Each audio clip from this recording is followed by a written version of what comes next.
Welcome back to Data Protection Diaries. Welcome back to the vlog.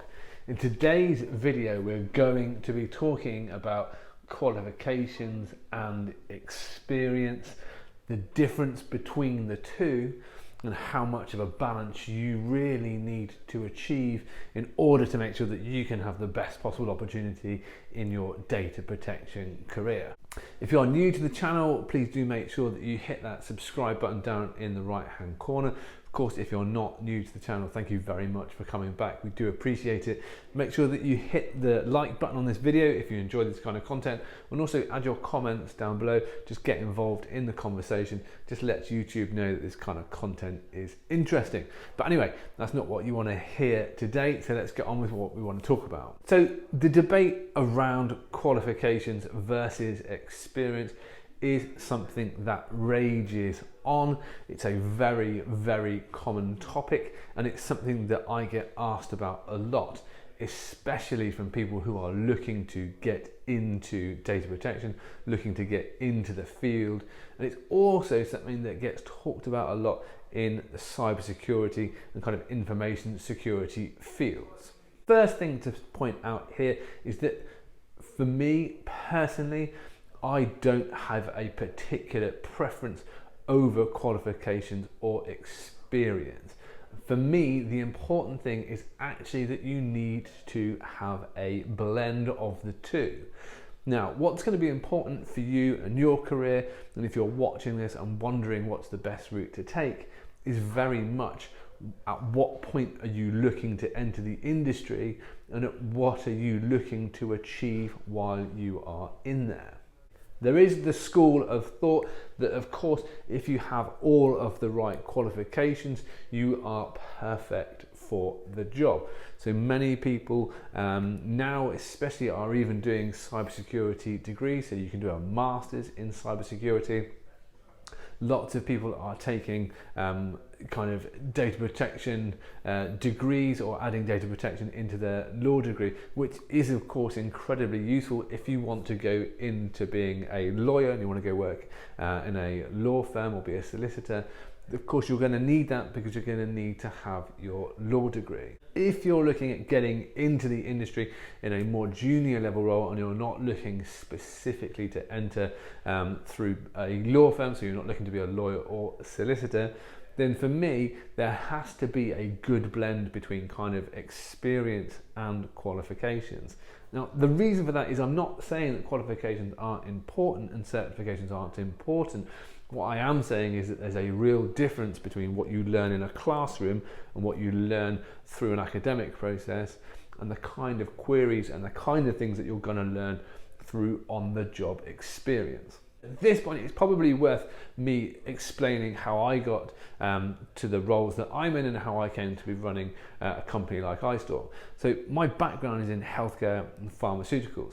So I originally started my job as in a kind of an information governance assistant, and as part of that, I was doing ISO 27001. So I initially went on an internal auditor's course to learn how to audit the company's ISO 27001 practices. Now, the course taught me how to do the auditing, but actually doing the auditing taught me how to make that work in practice. So again, it was a blend of the two. Now, I worked for 4 or 5 years in a couple of different roles before I took on a role in financial services as the DPO, and that specific role actually required me to obtain the BCS certificate in data protection, which is what I did at the time. This is probably 8 years ago. Now, by the time I took the BCS, I had a good operational understanding of data protection and data protection law, how to apply it, what's important, how to deal with customers, how to deal with the business.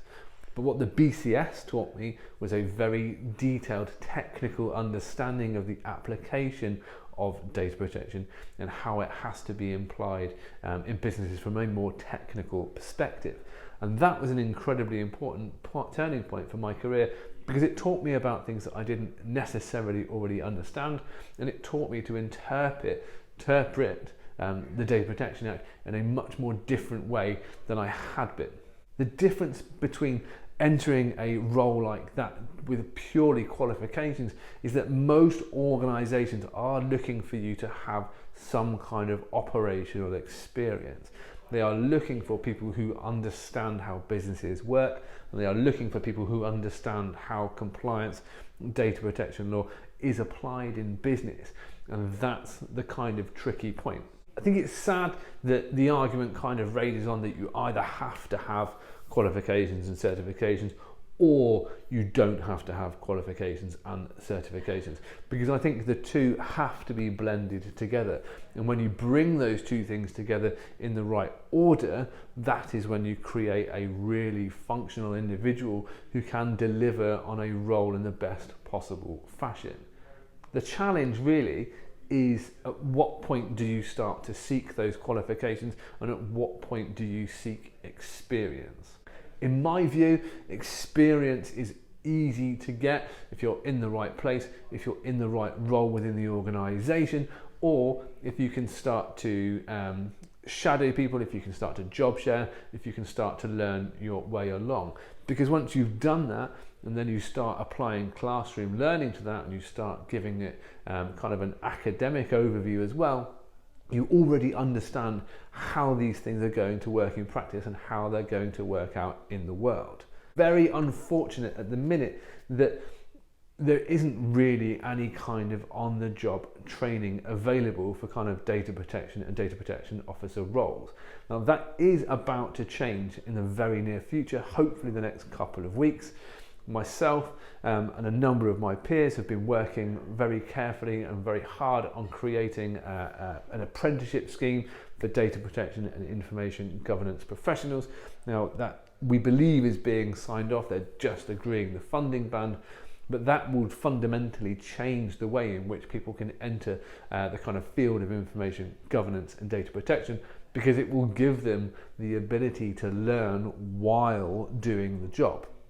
So the beauty of an apprenticeship is that you are doing the job while you're getting training as well. So you have to combine the learning that you do through the apprenticeship in your day-to-day role, which is actually the perfect blend for anybody looking to get into this kind of industry. There are also apprenticeships available for things like cybersecurity, so you can do a cybersecurity analyst apprenticeship, you can do a cybersecurity technologist apprenticeship as well. Again, these are very, very good ways of blending that kind of experience and learning in one place. The key thing here is to remember that when we're talking about an apprenticeship, we're not talking about it being the old school kind of plumbing or builder's apprenticeship that maybe in the past didn't pay a huge amount of money but gave you that kind of on-the-job experience, and that was really what the apprenticeship was about. Apprenticeships have moved on significantly since those days, and you are now able to earn a good wage while learning how to do the job. That benefits you, it benefits the organisation that you're doing the apprenticeship for, and obviously it benefits the industry as a whole. Now, there are opportunities out there. You do have to go and find them. They're not just going to be in every job ad all over the place. And I'll put a link down below of where you can go and look for potential apprenticeship opportunities. But if you are looking at getting into the industry and you're concerned about whether you've got the right level of experience or whether you've got the right level of qualifications, then I would highly recommend that that is something that you go and look at, because it is going to give you both of the things that you need to have a really successful career. Having said that, I'm also not saying that it's not worth cracking on, getting into university if you are academic and if you enjoy learning in that kind of way. We have more than a couple of people here that have very, very serious degrees. A couple of people with masters in cybersecurity working in our pen testing team, and it certainly hasn't done them any harm. So there are two different routes. The key is that you work out what route is going to be most suitable for you, and if it is something that you want to look into, I do recommend apprenticeships. I think they're a fantastic way of getting into a business, getting experience and getting learning opportunities.